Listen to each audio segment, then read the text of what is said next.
you do not solve all of your children's problems. I often say, if you do too much for your kids, you build your self-esteem by stealing theirs.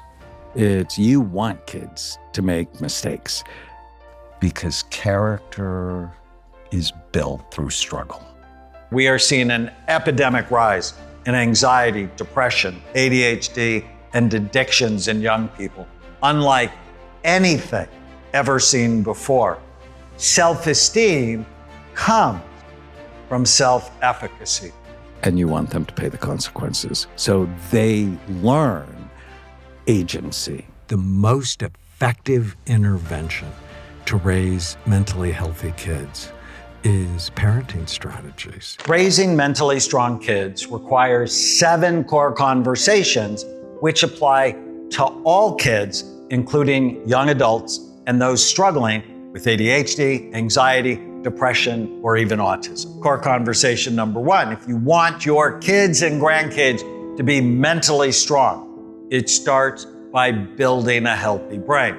Talk to your kids about their brains. Love it. Avoid things that hurt it, and engage in regular brain healthy habits, especially brain healthy food, exercise, targeted supplements, and sleep. Look at what they're eating, because that matters. I have one patient who would go in a rage whenever he got red dye. People go, red dye? Yeah, red dye number 40. Think of red vines. It's even in cough syrup for children or hard candies, right. Red dye number 40. And he would go in a rage. And when they would take away red dye, he'd be fine. But sometimes he'd get it accidentally and he'd rage. And so I actually scanned him. That's what I do. I look at people's brains. And so we scanned him, no red dye for a month, and his brain was healthy. We gave him red vines that have red dye number 40 in it, and his brain went like it exploded. That dramatic hyperactivity in his brain. If you want mentally strong kids, delay giving them cell phones, social media, and video games for as long as possible, and it is critical to supervise their use. We've looked at over 250,000 scans on patients from 155 countries. The scans taught us that most psychiatric illnesses are not mental health issues at all, but rather they are brain health issues that steal people's minds. And this one idea changes everything. Get your brain healthy and your mind will follow. The brain is an organ, just like your heart is an organ. If you want your children to be mentally strong, if you want them to be responsible, confident, happy, kind, and resilient, if you want them to make good decisions and be focused and motivated and have great relationships, it starts by talking to them about having a healthy brain. If a child has a problem, our society and even many therapists blame the parents. But what if they're wrong? What if they are missing something much more foundational? What if they are missing a brain that is in trouble? Blame the brain. Brain first. Whenever you are struggling or your children are struggling, think about understanding and optimizing the brain from childhood all the way into your mid-20s. The brain is undergoing wild development. Know the truth about toxins, decrease your own use, and make sure to educate and supervise your kids. Kids hate supervision, but they hate it more if you don't do it because they think you don't care about them. Some things that are bad for the brain that might not be so obvious include digital addictions and excessive screen time because they wear out the brain's pleasure centers and increase the risk of depression and ADHD. Like those kids who play video games, they'll have a fit when you tell them to stop, the video game needs to go away. I mean, like needs to go away because you're the parent. That's your role. I've sent way too many children to video game addiction programs. I don't like that. Young people are relying more on social media as their primary source of human connection, and they're relying less and less on themselves and their families. 95% of young people use at least one social media platform, and more than a third of them use social media almost constantly. Tech companies use the same strategy that casinos use to addict unsuspecting youngsters who start to crave more time on the free programs. If you aren't paying for a product, then you are the product. And it dumps dopamine. So what does that mean? So you have two pleasure centers in your brain. They're called the nucleus accumbens, part of the basal ganglia. And when you get excited about something, it produces a little bit of dopamine, pushes on the pleasure center. But the more you push on it, the harder you push on it, think about these violent video games, pretty soon the nucleus accumbens becomes numb, and you need more and more to get the same effect because your pleasure centers had been worn out. We're wearing them out earlier than ever before. And I think that's one of the big reasons for the escalating incidence of depression. But the problem with social media, and it creates this toxic level of self-absorption. You know, who's looking at me? Who am I looking at? Who's following me? And self-absorbed people are never happy. Social media companies manipulate kids by subtly changing the way they think, act, and spend money. They make money by having kids continually stay connected to see what others are doing and have others see what they're doing, leading to toxic levels of being self-absorbed. Self-absorbed kids are unhappy kids. Children who spend more than 3 hours a day on social media have twice the risk of anxiety and depression. And on average today, kids are spending 3.5 hours a day on these platforms. So I think it's really important to have supervision. You have to be their frontal lobes until theirs develop, because there's dangerous things out on the web. If you want mentally strong kids, delay giving them cell phones, social media, and video games for as long as possible, and it is critical to supervise their use. And, you know, I see it with the wonderful, famous people I've been even blessed to see. I see it in kids who are addicted. I mean, they're actually programs. And I've sent a number of kids away to video game internet addiction program. And when they get away from it, they become sweet again. Too often, children are taking their devices to bed and they're not sleeping. And so I think it's a really good family habit for everybody, including the parents, to put their devices away. Or for you to take your kids. I had one patient recently that got a new phone, had an iPad, and was up till 2 o'clock, 3 o'clock, 4 o'clock, and he wasn't doing well in school. It's like, yeah, sleep-deprived people don't do well in school. So supervising technology, I think, is critical. Exercise is a critical brain health habit, especially coordination exercises, which stimulate the cerebellum in the back bottom part of the brain. The cerebellum has more than half of the brain's neurons, and it is important because it's connected to all other parts of the brain. Exercises like tennis, table tennis, pickleball, or dancing are great for brain development. Of course, if you drink while you are dancing or play beer pong, it completely ruins the benefits. I also recommend all of my patients, no matter what their age, take multiple vitamins, omega-3 fatty acids, and probiotics for gut health.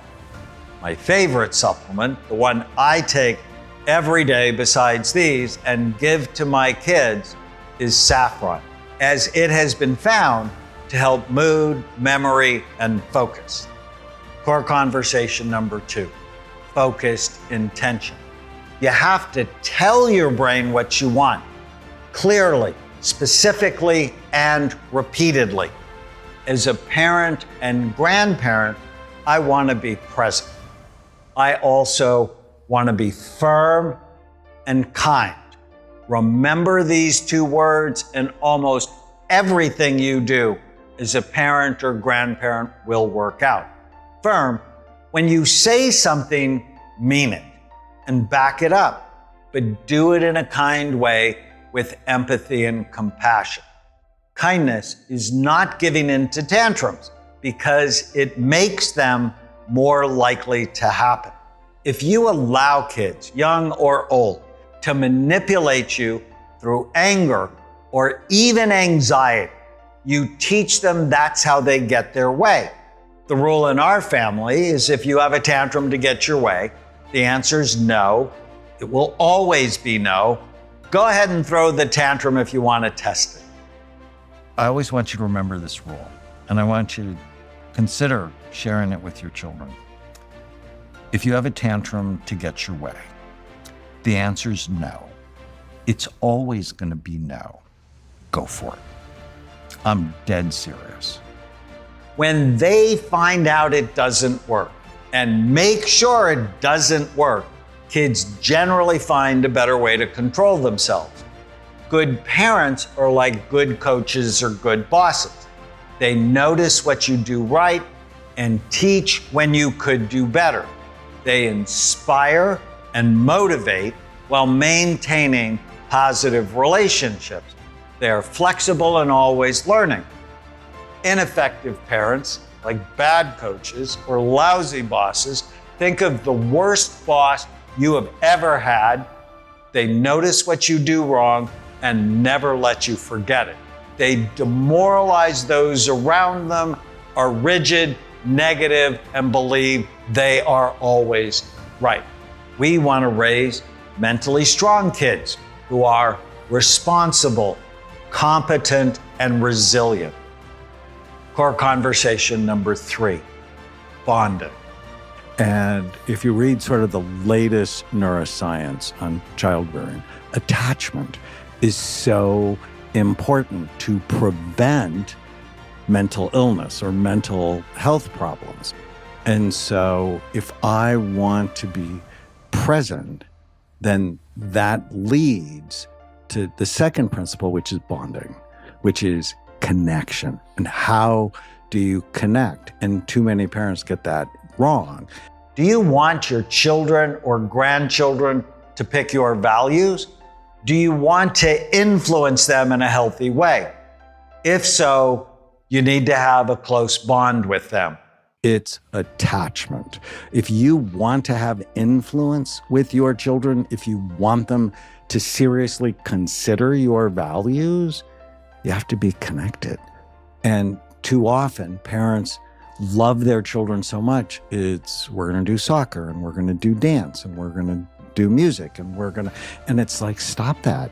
You need time to spend with each other. And you're like, well, but I have to do my homework with the children. It's like, please don't.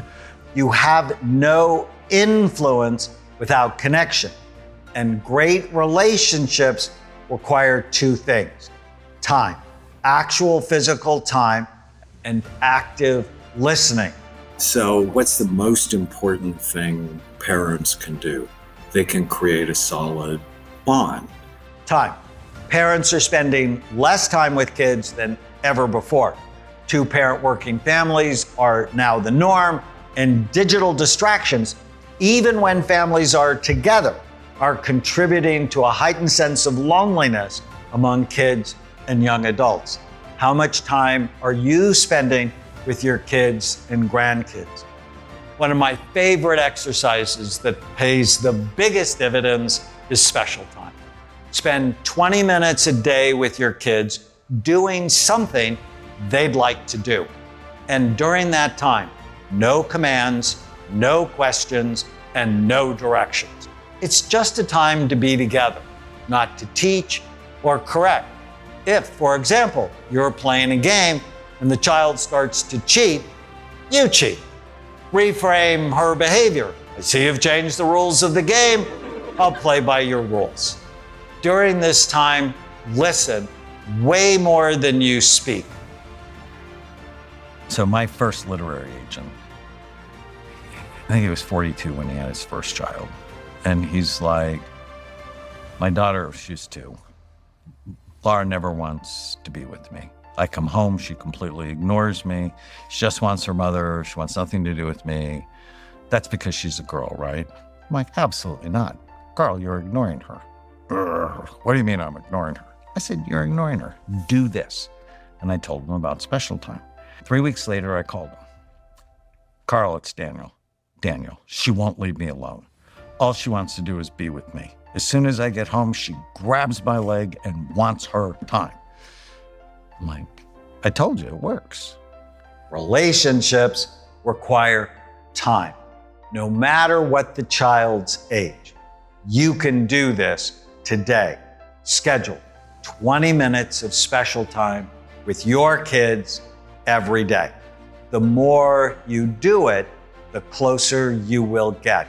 It's like money in the relational bank. Now, let's talk about active listening. It's a basic skill that's disappearing. People spend their days talking over each other rather than truly listening. When you listen, you connect. In order to get your children and grandchildren to talk with you, you must first show that you're willing to hear what they have to say. And then shut up. Listen.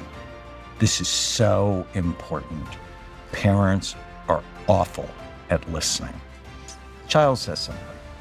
Before you give your 2 cents, just repeat it back and sort of listen to the feelings behind the words.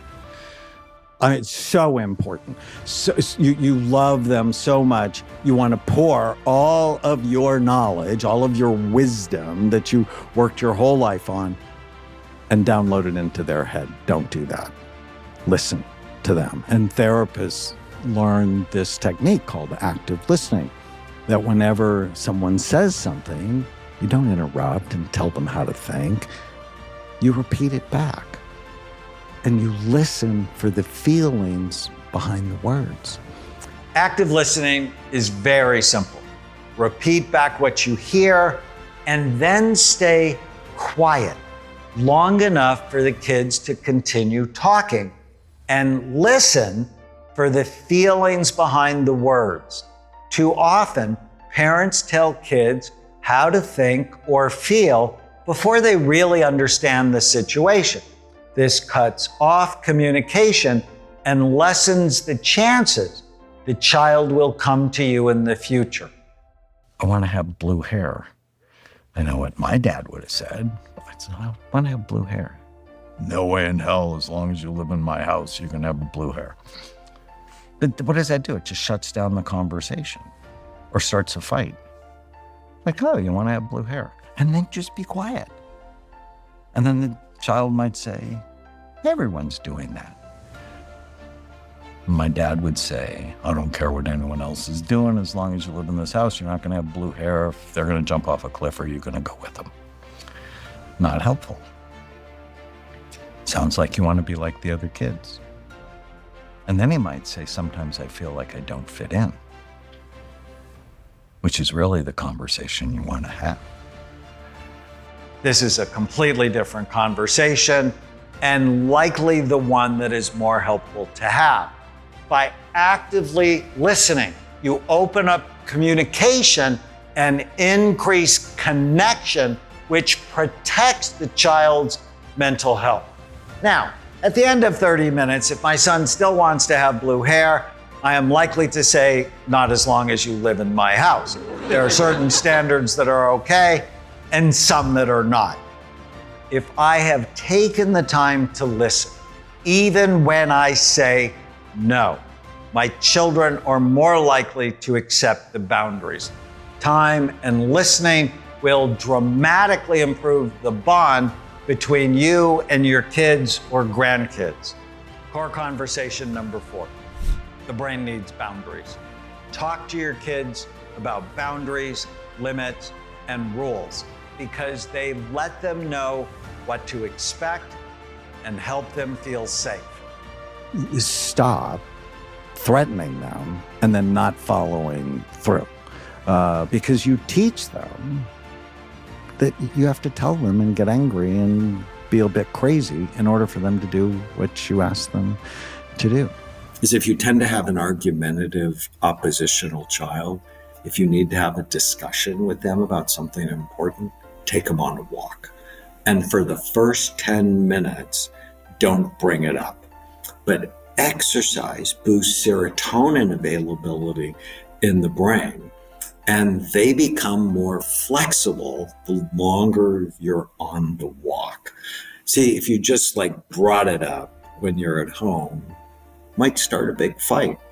If you bring it up 10 minutes after you've taken them for a walk, they're going to be more open and more flexible.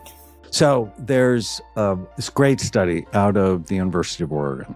We looked at 10,000 families, and they looked at parenting along 2 dimensions. Parents who were firm versus permissive, and then hostile versus loving. And if you take those 2 dimensions, you end up with 4 types of parents. Permissive and hostile, permissive and firm, loving and permissive, loving and firm. And they looked at what were the consequences or the outcome of each parenting style. Do you have a sense what would be worse? What would be the worst one that creates the most trouble?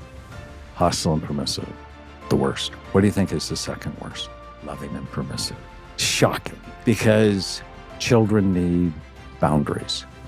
And the loving and permissive ones had more mental health challenges than the hostile and firm.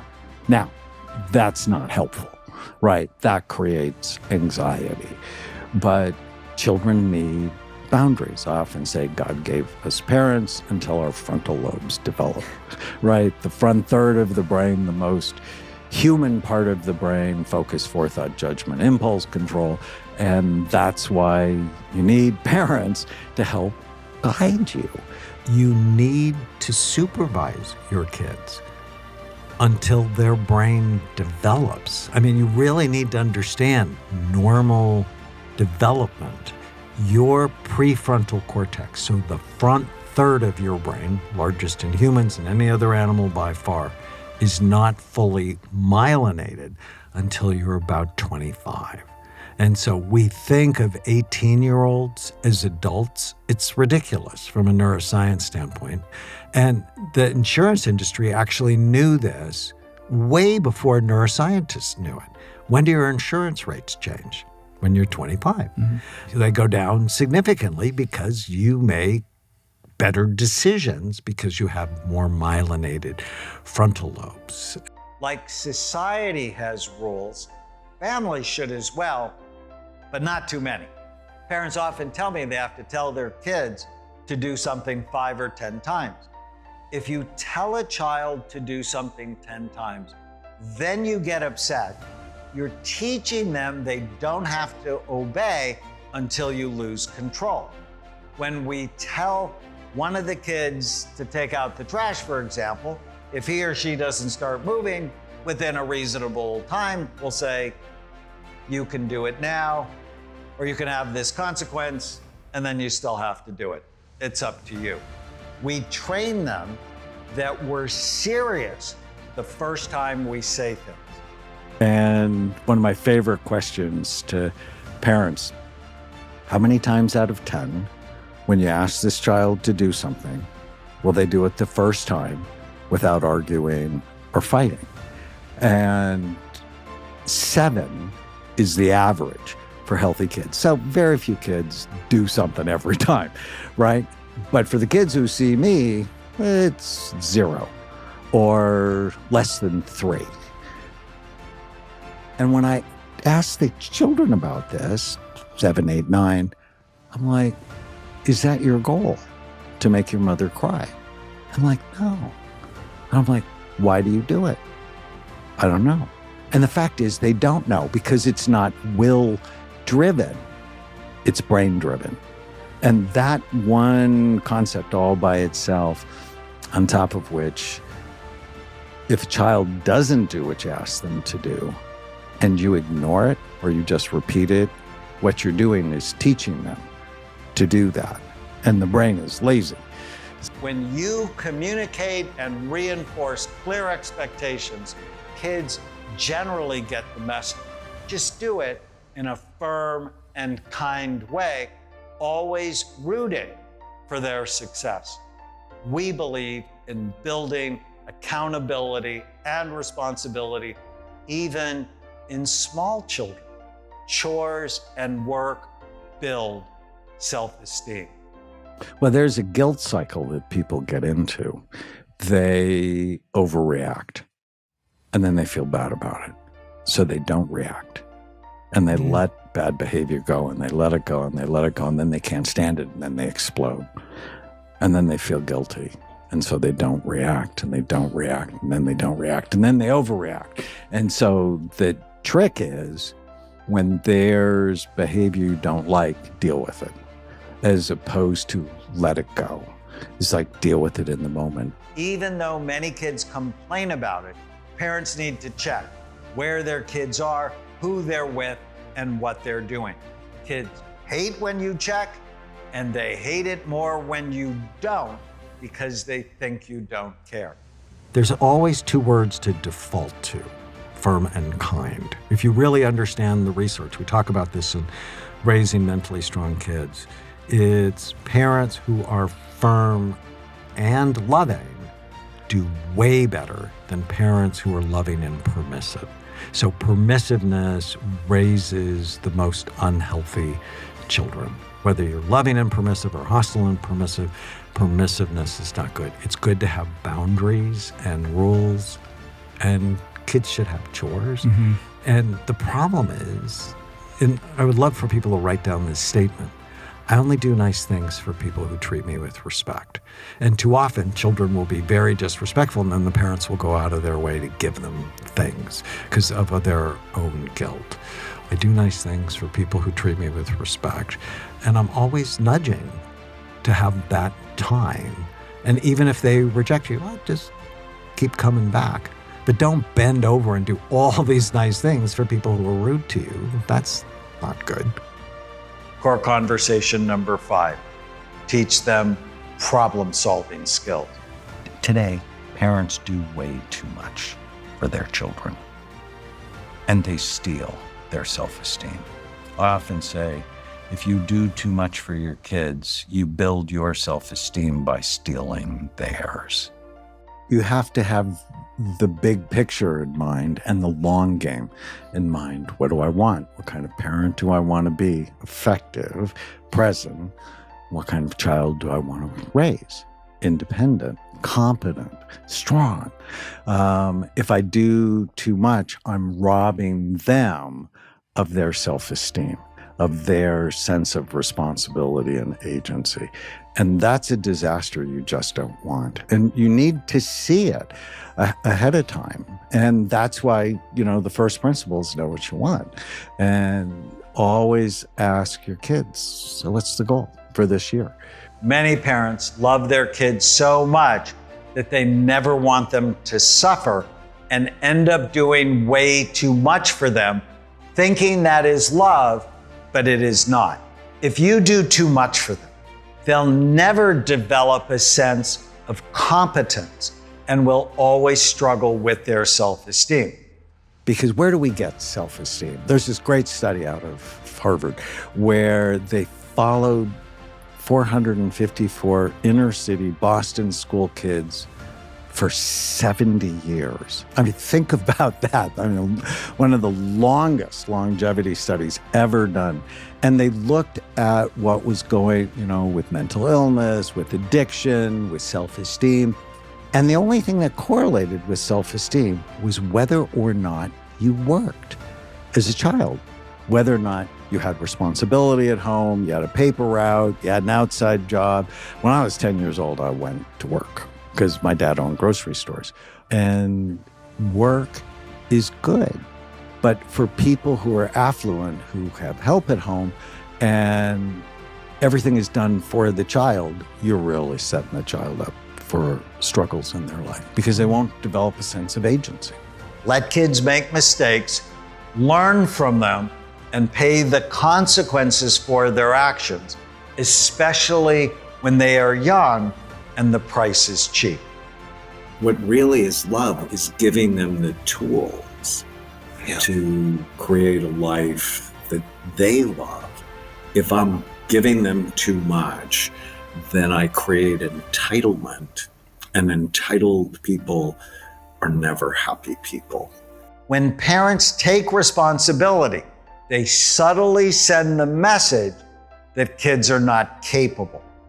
It is better to let kids make mistakes when the consequences are minor so they learn responsibility. If Chloe forgot her homework, there's no way her mother would bring it to school because then she'd only forget it once, right? If she forgot her homework and we brought it to school, we'd always be bringing her homework to school. If it was cold out and she forgot to bring a sweater, nobody's bringing a sweater. She forgot her lunch, nobody's bringing her lunch. We're teaching her probably the most important skill of mentally strong people. I'm responsible for my life. And if there are consequences, I'm going to pay it. These are called affordable consequences.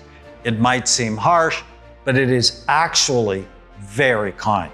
Teaching people to be responsible for their lives gives them one of the greatest gifts anyone can receive, a sense of personal agency or feeling competent and in control of their own destiny. Raising mentally strong kids requires you to first allow your kids to solve their own problems. When they bring you a problem, such as I'm bored or I'm broke, ask them how they're going to solve it. Then be quiet long enough for them to really think about it and problem solve on their own. Self-esteem comes from self-efficacy. You can be a good coach and offer suggestions if they're open to it, but only after they've tackled the issue. Say something like, "This has got to be so hard. What do you think you're going to do?" Then stop as inactive listening and wait for them to respond. "I can't wait to hear what you decide. I believe in you." Character and self-esteem are built by feeling competent you can solve problems. So when a child says, "I'm bored," rather than, "Well, we could do this, or we could do that, or we could do this," go, "I wonder what you're going to do about it." Core conversation number 6. The one secret to dramatically improving your relationships with your children and grandchildren is to notice what you like about them much more than what you don't like. I like to think of good parents like good coaches. Good coaches notice what you do right, and they teach. Bad coaches notice what you do wrong and focus on it. To raise mentally strong kids, you need to take care of your own brain. A long time ago, when my son Anthony was 7, he was difficult for me, and we did not have a good relationship. I overworked, and he tended to be argumentative and oppositional. I often felt sad and was mad at him a lot. So that weekend, I took him to a place called Sea Life Park on Oahu. At the end of the day, Anthony wanted to see the Fat Freddy show. And it changed my life and his forever. Fat Freddy was a short, fat Humboldt penguin. Toward the end of the show, the trainer asked Freddy to go get something, and Freddy went and got it and immediately brought it right back. I thought, I asked this kid to get something for me, and he wants to have a discussion for about 20 minutes, and then he doesn't want to do it. And I knew my son was smarter than the penguin. After the show, I went up to the trainer and asked her how she got Freddy to do all those really cool things. The trainer looked at my son, and then she looked at me and said, unlike parents, whenever Freddy does anything like what I want him to do, I notice him. I give him a hug, and then I give him a fish. The light turned on in my head that whenever he did things I liked, I paid no attention to him at all because, like my own father, I was a busy guy. But when he didn't do what I wanted him to do, I gave him a ton of attention because I didn't want to raise bad kids. By focusing on what was wrong, I was teaching him to be bad in order to get my attention. I know you've heard the phrase, it takes two to make a relationship better. It's just not my experience as a psychiatrist. When I teach my patients, even the kids, how powerful they are, they realize they can clearly make things better with their loved ones, or they can make them worse. Notice what you like about your kids and grandkids way more than what you don't.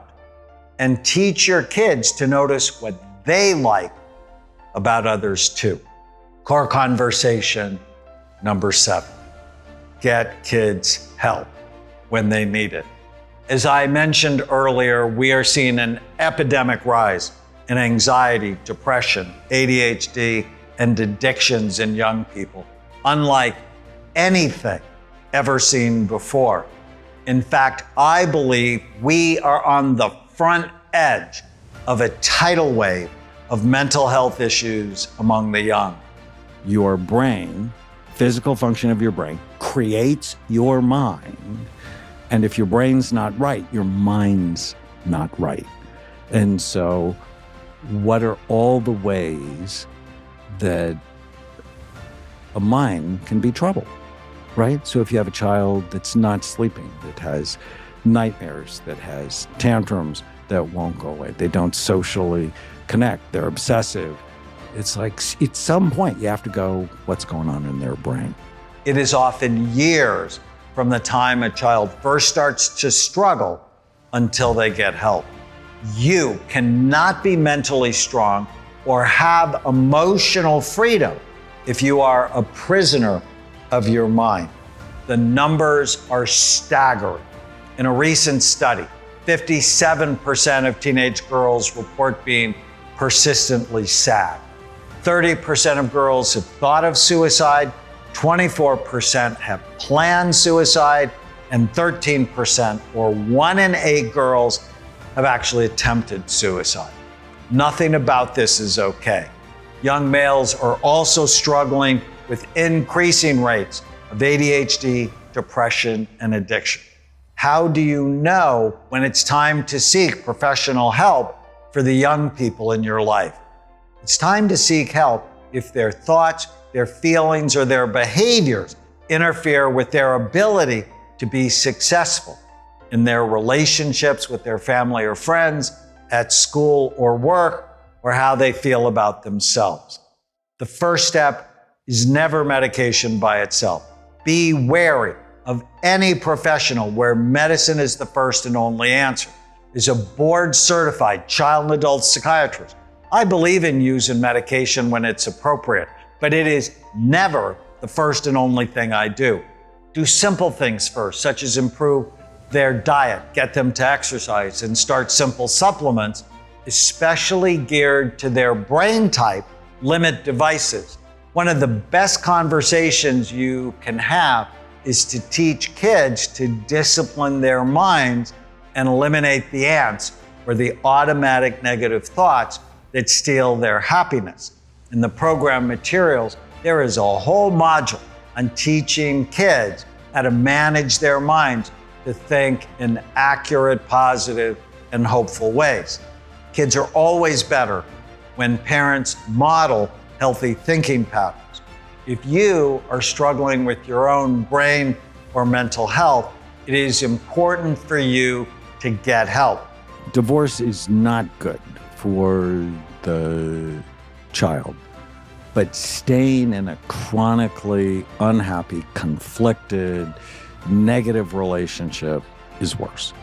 So neither is good. I often say to the people I see, the best thing you can do for your child is love your spouse. The best thing you can do, model a healthy relationship. Children are like violins. They play the stress of their parents. How can you start this important conversation with your kids or grandkids when they appear to be struggling? Say something like, "It seems like you're going through a hard time." Then stop. Listen. Do you want to talk about it? Is there anything you need from me? How can I support you through this? Open the conversation. Many parents deny what is going on in themselves and their kids. Don't do that. Let me close raising mentally strong kids with one of my favorite stories. 10-year-old Timmy was referred to me by a school psychologist because he was having problems in school. He got into fights on the playground, refused to do his homework, and was angry and depressed. Tim's dad was an Oakland police officer and wanted nothing to do with seeing a shrink. The father grudgingly came to the first appointment. Timmy's scan showed a pattern I call the ring of fire, where his brain was working way too hard. I gave him some simple supplements to calm his brain and taught him strategies to love his brain, especially using this question: is this good for my brain or bad for it? I persuaded the dad to watch our online course on raising mentally strong kids. Rather than blaming Timmy for the problems, the father took an active role in helping him. He spent special time with Timmy, learned how to listen, notice what he liked more than what he didn't. He also helped Timmy take a problem-solving approach to his struggles rather than trying to push his own solutions on him. After several months, the father wrote me the following letter: "Your work in this course changed my whole relationship with Timmy. I went from being angry, ineffective, and critical to loving, present, and firm. For the first time in years, I feel joy when I'm around my son instead of anger and frustration." The answer to the epidemic of brain and mental health problems in kids is not more medication. It is better brain health and deeper relationships and using these 7 core conversations. This information applies not only to parents, but also to grandparents, aunts, uncles, and anyone who mentors kids of any age. And ultimately, love is you developing these tools so you can be firm and kind at the same time. I want to encourage you today to go deeper with your conversations and set a solid foundation of connectedness which protects their mental health. Together, we can help our kids be mentally strong, because ultimately your life is not just about you. It is about generations of you. So, mentally strong kids don't believe everything they think. This is so important. Before in other episodes, we've talked about killing the ants, the automatic negative thoughts. Actually, I have a child's book called Captain Snout and the Superpower Questions, where I wrote specifically to teach kids to question their automatic thoughts. And so a vulnerable child, so maybe I wouldn't say mentally weak, would just say vulnerable, is you notice they have stinking thinking, that They mind read, they fortune tell, they focus on what's wrong rather than on what's right. A strong child still have those thoughts, but they'll question them. They just won't attach to what I call the different kinds of ants. You never want to tell a child they're smart. I mean, parents get so proud. You're so smart. Don't ever do that. Go, you work hard. Because if you tell them they're smart and they can't learn something, their self-esteem drops. If you go, I really like how hard you're working, and they come up with something hard, they work harder.